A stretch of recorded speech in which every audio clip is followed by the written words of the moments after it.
Hello and welcome to CharitEpulse, your bi-weekly dive into the charity sector. I'm Charles Mosquito, Charities Director at Culturachievate. I'm delighted to be joined by my co-host, Catherine Ross-Jomji, Partner and Head of Charities at Shakespeare Martineau, and James Saunders, Partner at Moore Kingston Smith. Together we explore the latest insights and pressing issues affecting charities. Don't forget, you can catch us on Spotify, Apple Podcast, YouTube, as well as our websites. Now, let's get started. So I suppose the first thing that I spotted was around the Charity Governance Code, which we've obviously had a review. Catherine, that's probably quite good to start. I mean, I was a bit surprised that they had put out a press release without having sort of given us the report or the conclusions of their findings. But I did wonder whether there might have been a ripple of worry about the question of charging and whether they were trying to get in front of that and say, don't panic, because it looks highly unlikely that would be introduced. So whether that got picked up in some of the questions during the consultation, I did wonder, because I think there was clearly no appetite from those responding to say they'd be happy to pay for it. So maybe I suppose saying something just to tease us that they've got responses and it's coming. Was it nearly 500 responses? So, quite a big response rate seems to me. Yeah, it's tricky, isn't it? Because you pick out different statements from that press release. Some of it that I noticed was 93% said they found the code clear and understood what charities needed to do to implement it. So I'd almost tempted to say, well, so just stop then, stay as you are. 93%, that's good. Why do you need to do more? But obviously they do also pick up on other areas. What about you, James? Was there anything you picked out from that other than just the charging bit? No, only really that, well, firstly, it sort of reinforces what we probably thought when we looked at this, however many months ago it was, that proposal to charge would probably be unpopular, that people were generally quite happy with the governance code. That's that 93% sort of approval rate. It's really good. The next instalment will be a lot about EDI in particular, which they say will be most challenging. Interestingly, the point about the fees, and of course, what they haven't mentioned, I don't think, is that one of their other options was we will, get sponsorship for this to be able to fund it. Now, they haven't mentioned that in there, I don't think. So perhaps that's how they're going to fund it if they need to resource it from somewhere, pennies wise, cash wise, then perhaps it's going with the sponsors, which I think, as we said before, they have been sponsored in previous versions, haven't they? A couple of law firms been involved and things like that. Well, they've had a couple of worshipful companies, haven't they? Have funded them. Yeah, I thought. I mean, I must admit, the charging element, they were always going to get pushback, and I have to say, some charities I'd spoken to were concerned that it was going to be a bit like the fundraising regulator, where it only goes one way. Whether that's fair or not, I don't know. EDI being the most challenging bit, I'm not sure we should be hugely surprised by that. I do worry, though, there was one comment about focus groups and tailoring the code for different sizes. I don't think it helps having two codes at the moment. I was very much hoping they were going to effectively bring them together, because if you read both codes, there is very little difference between them. And I know why they put two codes out in the first place, but I don't think there is a need for that. The only other thing I picked up on was around whether they will make the way that it's written slightly easier for people to read, in the similar vein to the Charity Commission. So do you think we should send a copy to Naomi Campbell? I noticed she was in the press. I know, and these headline writers must love it. I just think for all did she use a model constitution? Was she a model trustee? I think the answer to both of those would seem to be no, because nothing seems to have gone right. But yes, it's a tricky one, isn't it? I just think, sometimes as well, people don't understand charities. And I do wonder who was advising her and whether they understood how charities should be run and the governance and what's permitted and what isn't. So well, we might need to explain. James, do you want to give the backstory to the Naomi Campbell? Well, I think she got in trouble with the Charity Commission for not spending charity funds appropriately. Indeed, spending charity funds very inappropriately in some cases. Not enough money went to on the charitable objectives, and it seemed that there wasn't much respect for financial governance or any sort of governance in this charity. It was interesting, actually. There seemed to be a little bit of a standoff starting with the Charity Commission and our famous trustee, but actually, I think it was UNICEF that actually released a statement saying we've complained because she said she was raising money for us and then didn't. So it seems that it's all a bit of a mess all round. Unfortunately, it does show this. There are a lot of reasonably high profile founder charities around now. I mean, a lot of the footballers, for example, do start these foundations, don't they? And my experience of them is they've been very, very well intentioned and generally well run, not quite very well run, but well run because they get the right professional advisors in place. This one, I'm afraid, does seem like it's they haven't had the right people in place, and there hasn't been enough challenge and skepticism and overall governance. Yeah. I think for all three of the trustees to be disqualified was quite a biggie, wasn't it? Sometimes you would see, one or two that were the naughty ones or the ones that weren't pulling their weight. But I think for all three to be disqualified was, quite telling. Well, and the Charity Commission doesn't use that power lightly. So I think that probably says all that it needs to. The other thing I spotted was Brooke moving to a 4-day week, and I wondered what you both thought about that. And also, we might, not that they talked about hybrid working, but might sort of link that into hybrid working now that we're sort of 4 years on from COVID, or 3 years on from COVID. Catherine, why don't you start? Sure. Interesting, because I think the way it's been described by Brooke, that I suppose the focus point of why they've done this is for the well-being of their staff. And I just kind of was reading it, and I don't know if it's just the article, but it just seemed to focus almost too much on the well-being of the staff. And I was immediately thinking, well, what about the well-being of users of that charity? Are they still getting the best service? Are their needs still being met? Because it does seem that they have moved to a 4-day week, no reduction in pay for employees. And yes, the employees like that. But I just wasn't convinced, is that the way to go? And is it something that all charities, any other charities could do? And, I think hybrid working is a slightly different element, isn't it? I think post-COVID, we saw that where many charities, decided no longer to have their headquarters in London, for instance, and they didn't need to have a physical premises all of the time. They work in different ways, which to me seemed to be adjusting to a changing world, whereas this seemed, wow, it's quite a headline, isn't it, to think you'd get the same pay but only come in 4 days, not 5. James, what about you?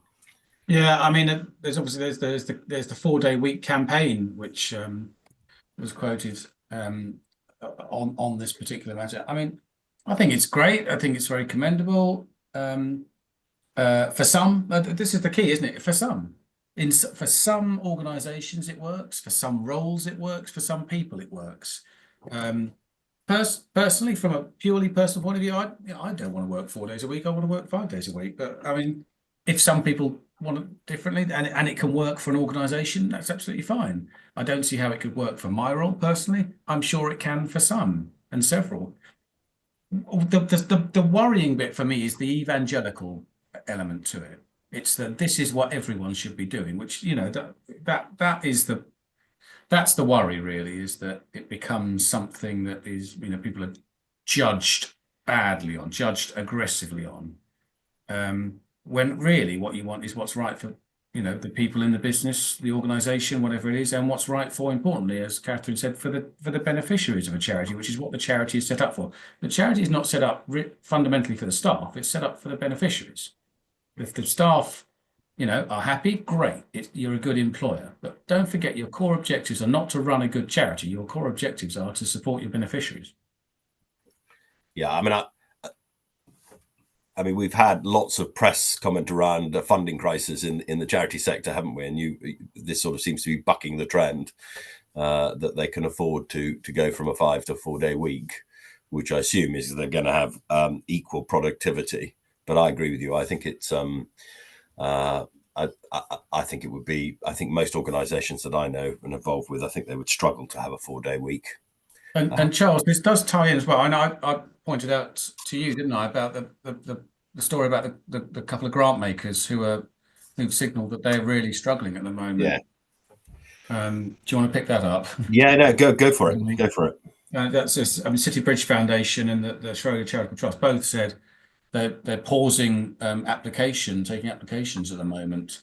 And I still, it caught my eye because this is kind of where we thought, people would be about now.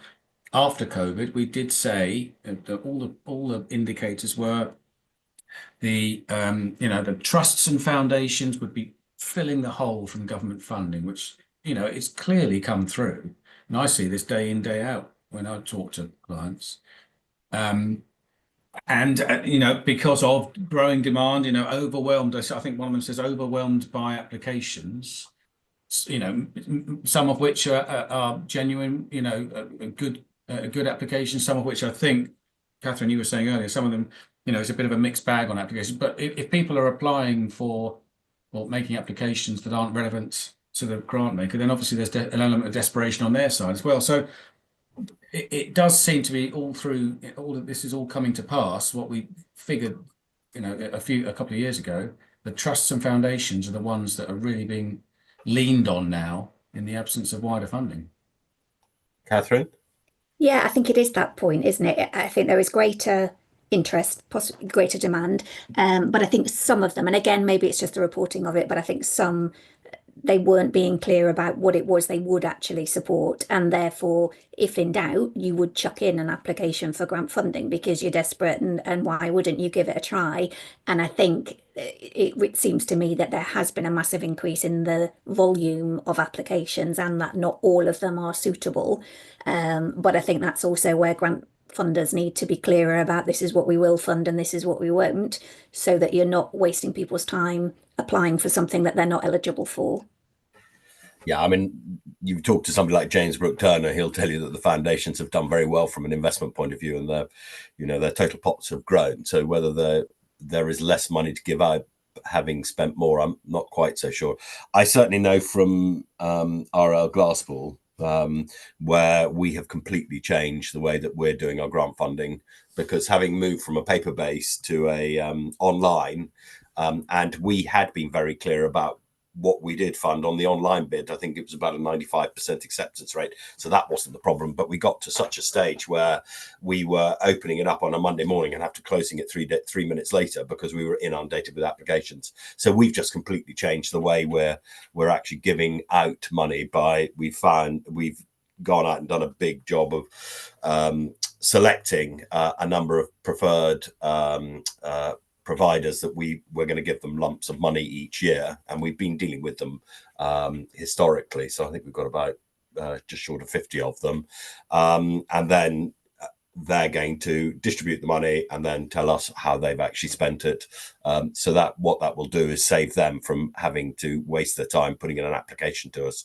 But actually, we haven't stopped giving out grants. We've just organize the transition so that one year we had it on the online, and then next year, which is this year, we're in our first year of giving out lumps of money. I think people are just going to have to think differently about the way they do stuff. Yeah, would be certainly my view.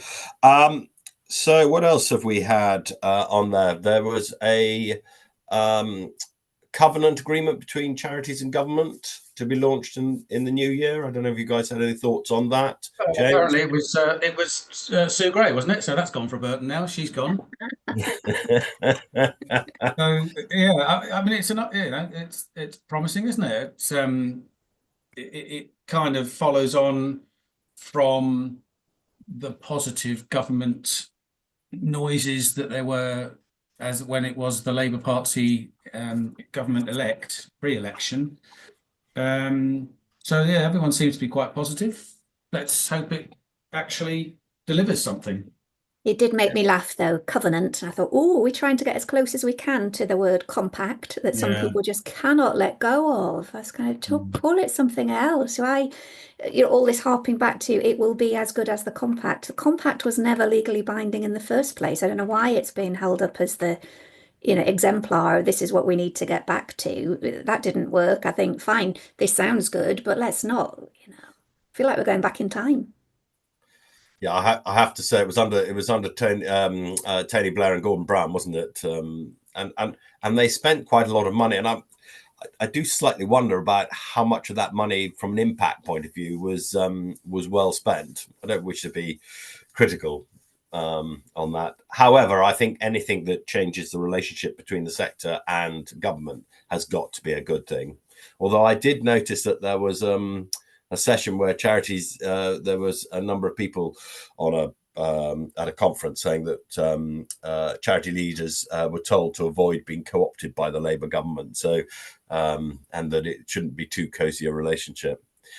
And the final thing, just I spotted, I don't know if you guys have a view on, is about charitable giving from the 100 largest UK charities has fallen by 34% in real terms over the last decade.